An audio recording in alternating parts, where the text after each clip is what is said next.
अंतरिक्ष में फंसी एस्ट्रोनॉट सुनीता विलियम्स। नासा की लापरवाही से खतरे में आई 2 अंतरिक्ष यात्रियों की जान। क्यों प्लान किया गया एक फॉल्टी स्पेस कैप्सूल के साथ इतना खतरनाक मिशन, और कैसे लाया जाएगा सुनीता को वापस।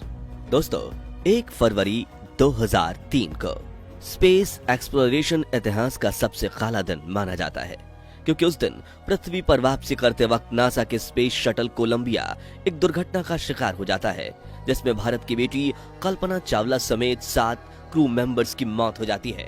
और इन्वेस्टिगेशन में पता चलता है कि नासा को स्पेस शटल की खराबी की खबर पहले से ही लग चुकी थी, लेकिन उन्होंने इसे हल्के में लेते हुए स्पेस शटल को अंतरिक्ष में भेज दिया, जिससे उनकी जान चली गई। और अब ठीक वैसा ही जानलेवा परिस्थिति में फंसी हैं भारतीय मूल की दूसरी महिला अंतरिक्ष यात्री सुनीता विलियम्स, जिन्हें बोइंग कंपनी के स्टार लाइनर कैप्सूल के जरिए 5 जून को अंतरिक्ष में भेजा गया था और उन्हें 13 जून को अंतरिक्ष से वापस पृथ्वी पर लौटना था, जिसे 2 हफ्ते से ज्यादा वक्त बीत चुका है। लेकिन अब तक सुनीता की वापसी की कोई खबर नहीं आई। दरअसल सुनीता जिस कैप्सूल में बैठकर अंतरिक्ष में गई थी, उसमें अब खराबी आ चुकी है और उसका ईंधन भी तेजी से खत्म हो रहा है। तो स्पेस क्राफ्ट में गड़बड़ी की खबर होने के बावजूद नासा ने सुनीता को अंतरिक्ष में क्यों भेजा, और अगर सुनीता विलियम्स का स्पेस कैप्सूल ठीक नहीं हुआ तो क्या वो हमेशा हमेशा के लिए अंतरिक्ष के घने अंधेरे में खो जाएंगी? चलिए जानते हैं इस वीडियो में। दोस्तों, 5 जून 2024 के दिन एस्ट्रोनॉट सुनीता विलियम्स और एस्ट्रोनॉट बूच गिलमोर बोइंग स्टारलाइट नाम के स्पेस कैप्सूल में सवार होकर अंतरिक्ष के लिए रवाना हुए थे और इंटरनेशनल स्पेस स्टेशन से उनका एक वीडियो भी वायरल हुआ था, जिसमें सुनीता अपनी कई कामयाबी पर डांस कर रही थी।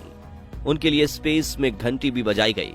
सुनीता अपने इस मिशन को खत्म करके 13 जून को धरती पर वापस लौटने वाली थी, लेकिन तभी उन्होंने अपने स्पेस क्राफ्ट में एक गड़बड़ी देखी, जिसे पहले स्पॉट ना किया जाता तो शायद वापसी के मिशन के दौरान सुनीता की जान चली जाती।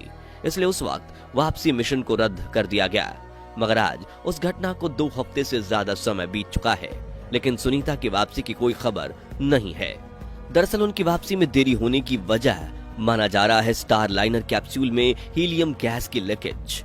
कई अमेरिकी अखबारों के मुताबिक ये मिशन शुरू होने से पहले ही नासा और बोइंग दोनों को ही इसके बारे में पता था। उसके बावजूद उन्होंने इस लीकेज को मिशन के लिए मामूली खतरा माना और मिशन को हरी झंडी दे दी गई। कुछ रिपोर्ट्स में ये दावा किया जा रहा है कि पहले इस मिशन की लॉन्चिंग 7 मई के दिन की जानी थी, लेकिन हीलियम गैस के रिसाव के कारण ही इसे 1 महीने के लिए टाल दिया गया था। मगर नासा और बोइंग इस समस्या की जड़ तक नहीं पहुंच पाए और कुछ इंस्पेक्शंस करके 5 जून को मिशन लॉन्च कर दिया गया, जिससे ये दोनों एस्ट्रोनॉट अंतरिक्ष में फंस गए हैं और इनके वापसी मिशन को लेकर नासा के पास कोई जवाब नहीं है। दरअसल बोइंग स्टार लाइनर कैप्सूल में 5 जगह हीलियम गैस लीक हुआ है, जो कि जहाज के प्रोपल्शन सिस्टम को प्रेशर देता है।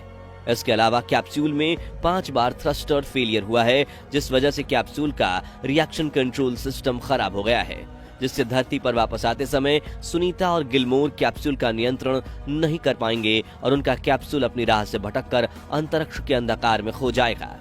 स्टार लाइन की फ्यूल कैपेसिटी 45 दिनों की है। मिशन 5 जून को शुरू हुआ था, यानी कि अब सिर्फ 20 दिन का ही फ्यूल बचा है। इससे भी बड़ा खतरा यह है कि अगर हीलियम लीक और रिएक्शन सिस्टम की गड़बड़ी का असर फ्यूल सिस्टम पर भी पड़ा तो फ्यूल और जल्द खत्म हो सकता है। और ऐसा होना कोई बड़ी बात नहीं है, क्योंकि हवाई जहाज से लेकर स्पेस शटल तक सभी उड़ने वाले वाहन काफी जटिल होते हैं, जिसमें सभी इलेक्ट्रॉनिक सिस्टम एक दूसरे से कनेक्टेड होते हैं। ऐसे में एक सिस्टम बिगड़ते ही चैन रिएक्शन शुरू हो जाता है और एक के बाद एक सभी सिस्टम्स अपना दम तोड़ने लगते हैं। यानी अब सुनीता विलियम और बूच गिलमोर को वापस लाने के लिए नासा को दूसरे विकल्प तलाशने की जरूरत है। आपको बता दें कि नासा के स्टार लाइन कैप्सूल डिजाइन करने के लिए बोइंग को $1.5 बिलियन का प्रोजेक्ट दिया गया था, और यह पहली बार था जब स्टार लाइन किसी एस्ट्रोनॉट को अंतरिक्ष में लेकर जा रहा था। ऐसे में जब इतने पैसे लगे होते हैं तो कंपनियां अक्सर गलतियों की छोटी मोटी कहकर टालने की कोशिश करती हैं, लेकिन इस बार उनकी ये लापरवाही एस्ट्रोनॉट्स पर भारी पड़ती दिख रही है।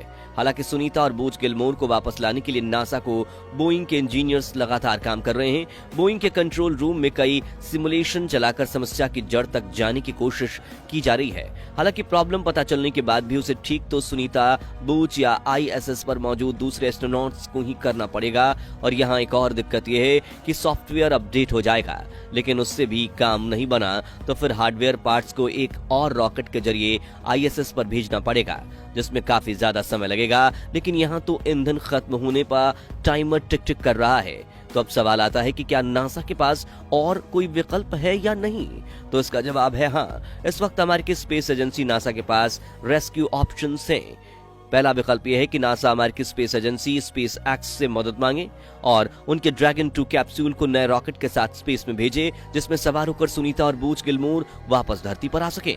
लेकिन उन्होंने काफी लंबे समय से इसका इस्तेमाल बंद कर दिया है।